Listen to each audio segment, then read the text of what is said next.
update ng bayan, maasahan anumang panahon.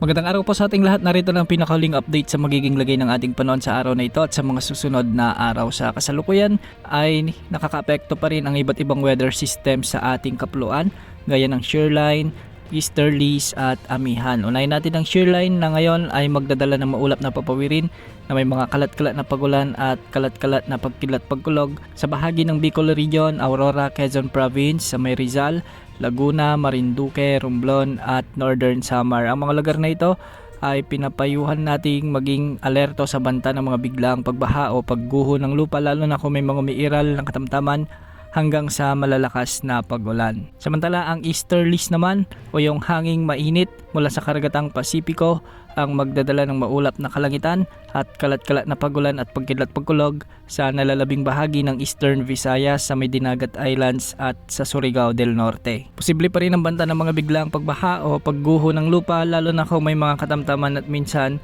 ay malalakas na pagulan. Samantala ang malamig na amihan pa rin ang patuloy na magdadala ng malamig na panahon. Minsan ay magiging maulap hanggang sa may mga mahihinang pagulan ang inaasahan sa Metro Manila, Cagayan Valley, Cordillera Administrative Region, Nueva Ecija at Bulacan. Ganitong panahon din ang inaasahan dahil pa rin sa amihan o northeast monsoon sa nalalabing bahagi ng Luzon. Para naman sa nalalabing bahagi ng ating bansa, asahan naman ang epekto ng easterlies at magdudulot ito ngayon ng bahagyang maulap hanggang sa maulap na kalangitan at mga isolated rain showers and thunderstorms. Mag-ingat dahil posible ang banta ng mga biglaang pagbaha o pagguho ng lupa kung may mga umiiral na severe thunderstorm. Sa kasalukuyan ay matataas na pag-alon ang inaasahan sa mga karagatan ng Northern Luzon at sa silangang karagatan ng Central Luzon. Posibleng umabot hanggang 4 meters sa nalalabing baybayin ng Luzon at sa silangang karagatan ng Visayas. Posibleng umabot ang mga pag-alon hanggang 3.4 meters sa nalalabing karagatan ng bansa.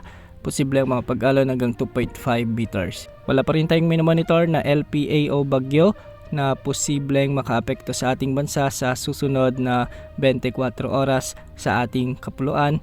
Ngunit base sa pagtataya ng pag-asa sa Tropical Cyclone Threat Potential Forecast, sa susunod na linggo ay posibleng may mamuo at pumasok sa ating area of responsibility na sama ng panahon.